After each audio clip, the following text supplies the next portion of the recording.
Hello and welcome, it's PDJ again. So as you've seen in this rhythm I was just playing now, mostly there it's mostly octaves.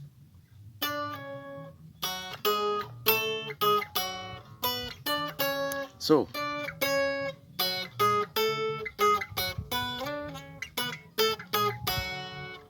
for you to really get used to this shape, I think most of the people they are familiar with this shape.